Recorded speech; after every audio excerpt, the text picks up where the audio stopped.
Swayam Prabha. Digital India. Educated India.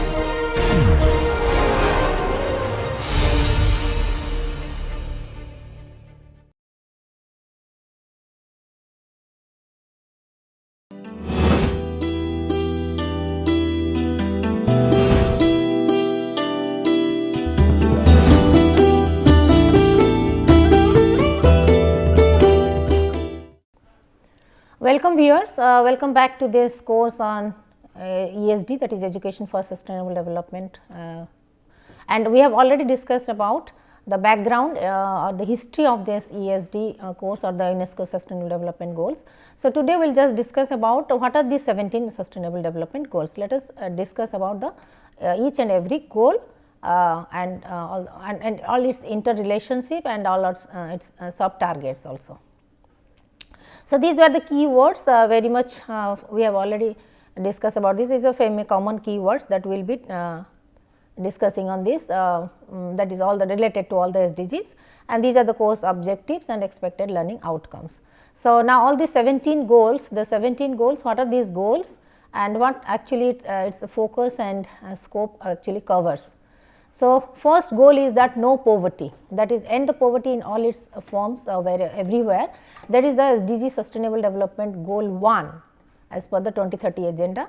So, this thing is that the primary focus is eradicating removing the poverty in all its forms, it remains as one of the greatest challenges that we are facing nowadays.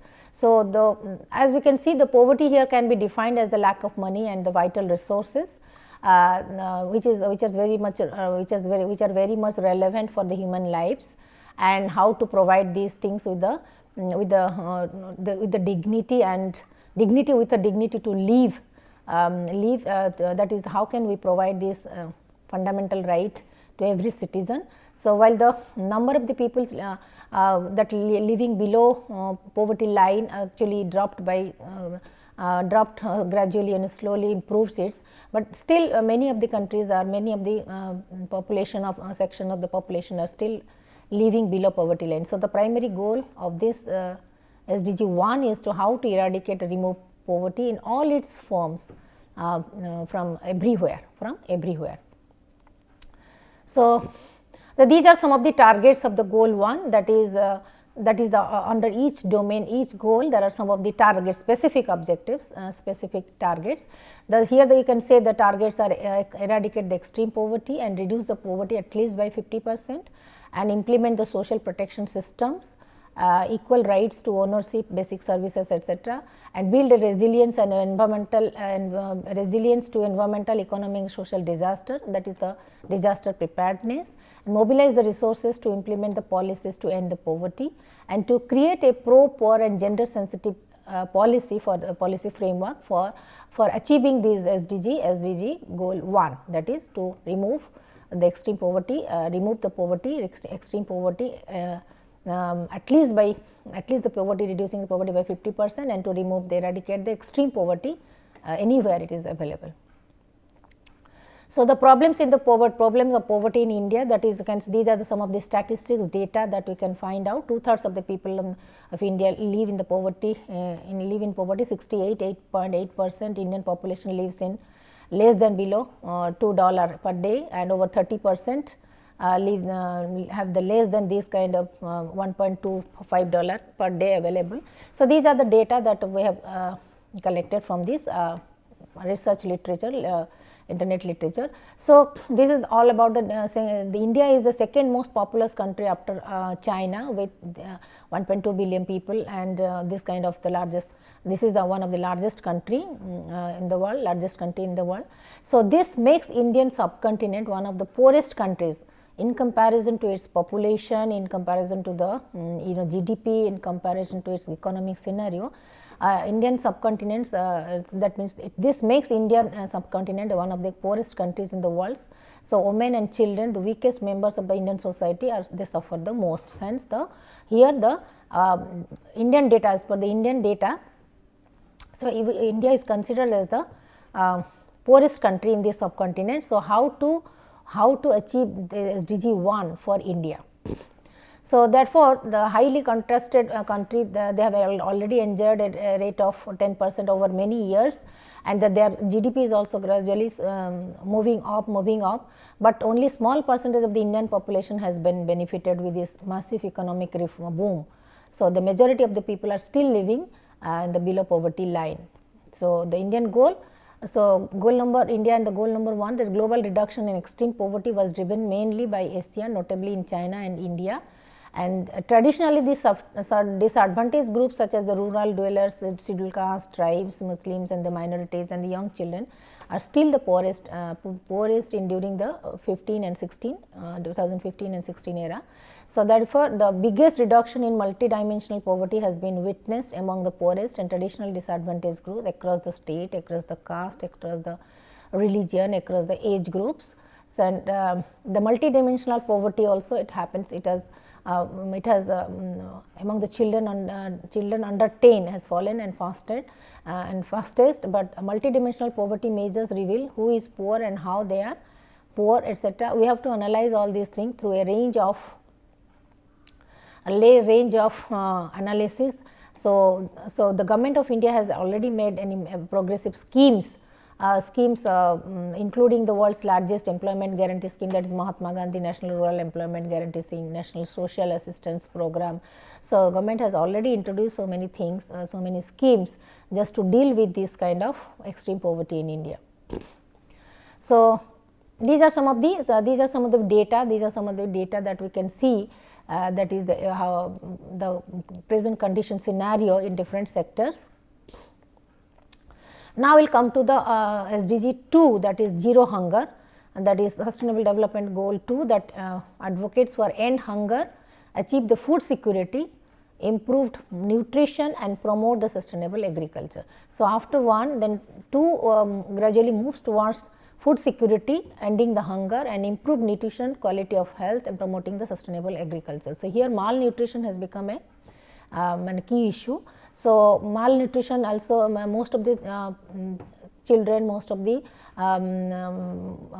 women section, they are the sufferers of this malnutrition. So, here how to remove this malnutrition by dealing with these undernourished people, and by supplementing the nutrition, food and nutrition. So, and because they form an important, very vital segment of our society. So, primarily the malnutrition and of children and the lactating mothers. So, it has become the primary focus of this SDG 2, how to remove this malnutrition and improve the health. So, so the SDGs here aim to end all forms of hunger and malnutrition by 2030, making sure that all the people, especially children, who have sufficient and nutrition food all the year, and this involves definitely promoting the sustainable agriculture, supporting the small scale farmers, industries, and equal access to land. Then all those agriculture reforms, then use the technology for the markets, and require also international cooperation to ensure the investment in infrastructure technology to improve the agricultural productivity and reform the policies for the farmers. So, these are some of the data, I can go through it, that is the state of the food security and nutrition in the world report according to the World Report 2020. These are the data, and 51.4% of the women in reproductive age between 15 to 49 years are anemic, and malnourished children have a higher risk of death from the common childhood illness such as diarrhea, pneumonia and malaria. And this is the data that 34.7% of the children aged under 5 in India are stunted with the shortage of their age, while the 20% suffer from the wasting, and meaning the weight is low weight. So, the global hunger index 2020 ranks India at the 94 out of 107 countries on the basis of these 3 indicators, that is the 3 indicators: prevalence of wasting and stunting in children under 5 years, under the 5 child mortality rate, and the proportion of undernourished in the populations. Under these 3 parameters, India ranks 94.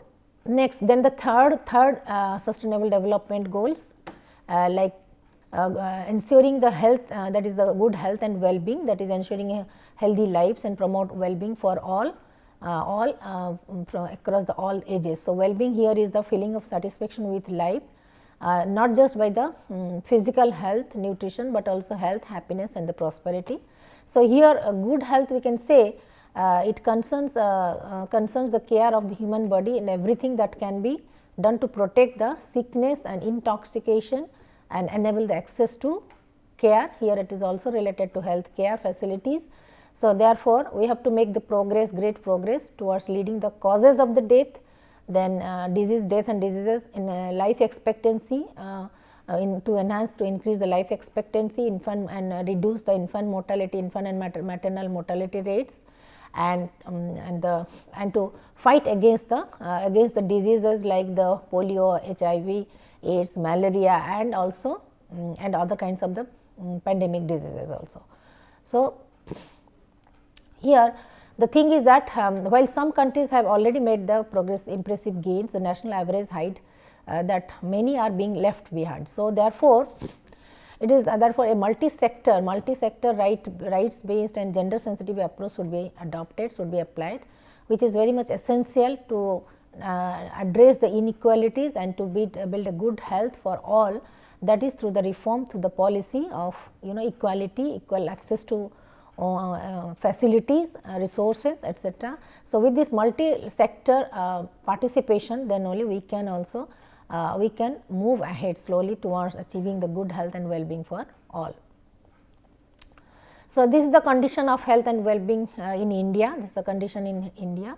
So, again you can go through the data, and here however, a quarter of global TB cases occur in India, where nearly 2.1 million people live with the disease, and an estimated of 4,23,000 die annually as a result. It was the major reason of thing. So, the Indian government's national health mission prioritizes this national well-being and leading change in this area, and in addition to the targeted national program on HIV/AIDS and other sexually transmitted diseases. So, TB, polio was the priority also, polio, and along with the polio and TB, now the HIV/AIDS has become the target of national health mission. And recently, as you can see, the pandemic issues, or the COVID and it's various this kind of pandemic, other diseases, contaminated diseases, airborne diseases. Now, this has also taken over our attention, government's attention, health sector's attention, how to mitigate it, how to face the challenges with the vaccines and all kinds of things. Then comes our SDG 4, and that is the quality education which ensures, that is ensure inclusive and equitable quality education and promote lifelong learning opportunity for all. Here again, yes, definitely without education nothing can happen. So, how to ensure, it is not just about the literacy, enhancing the literacy, functional literacy, but in order to build an inclusive society, we must provide the equitable quality education. That is why to everybody, to all, and to promote the lifelong learning opportunities for all. Therefore, education is the process of facilitating the learning or the acquisition of the knowledge, skills, values, beliefs, habits, etc. And for this matter, quality education is a very important factor.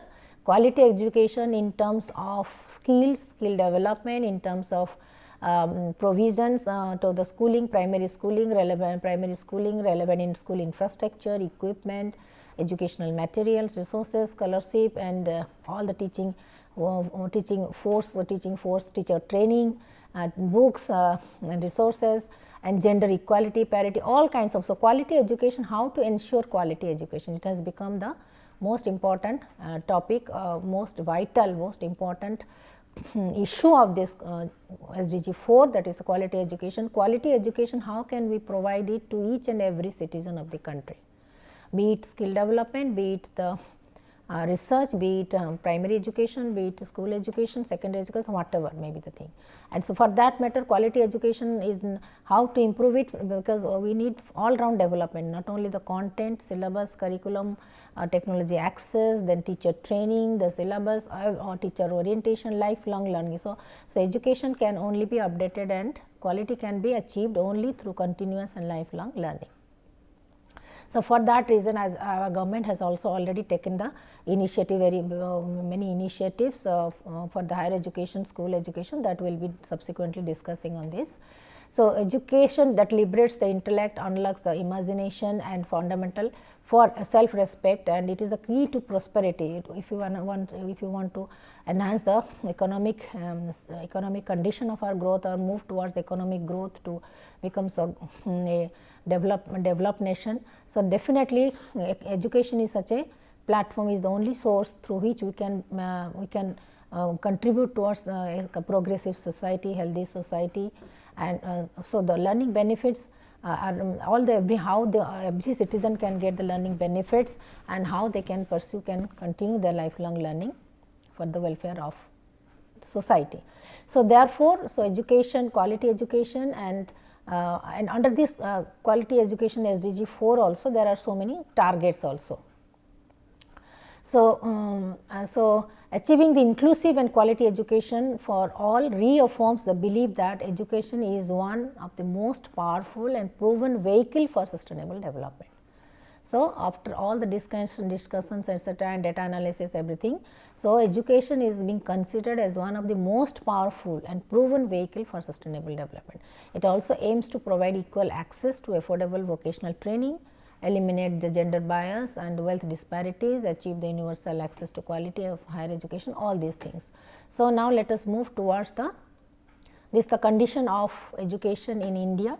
The right of the children for the Free and Compulsory Education Act was introduced 2009, then National Early Childhood Care Policy 2013, and however, this is the current scenario.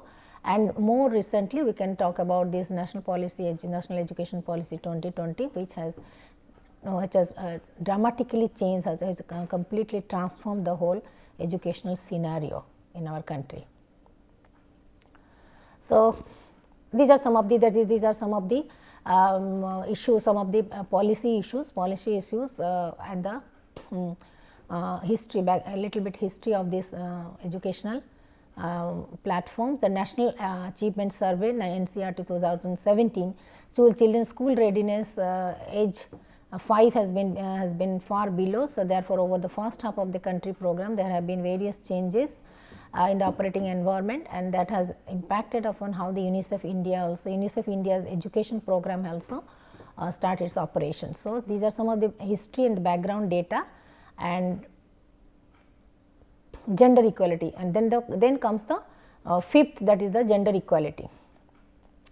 Gender equality and empower all women and girls, that is, so gender bias is actually undermining our social fabric and undervalues our resources, manpower, etc. So, it is not just about the human rights issues, but also tremendous wastage of the world's human capital resources are also happening. So, therefore, gender equality is a principle of the states that all the men and women need to be treated equally, to have the same right despite the biological difference, and they should not be prevented from having the same opportunity or avail the opportunities in education, health and other social services. So, therefore, how to that is therefore, nowadays we are advocating, or the government is also framing the policies for the violence against women, domestic violence, all kinds of things, sexual violence and exploitation, and right for education, right for dignity in life, right for justice, all kinds of things are being modified in terms of policies, and the bills. So, here our effort is to how to bring that gender equality in our society, not just in India, but in the global context. So, this is the status of gender equality in India. Gender development index has been disappointing. So, how it also, because with the gender equality, and also we not only will leverage our human resources and power, but also we can uplift our economic growth, we can enhance, increase our economic resources, and we can move our society towards the prosperity. So, this is all about the crime against women, how it can be curbed, how it can be possible decline can happen, and how with the implementation of the legal laws and the policies, etc., how the social reform can take place towards the gender equality in India. These are some of the links, web links are there, you can go through the further details. So we have already discussed about the 17 sustainable development goals. Now the rest of the goals we will discuss about it. Okay, thank you.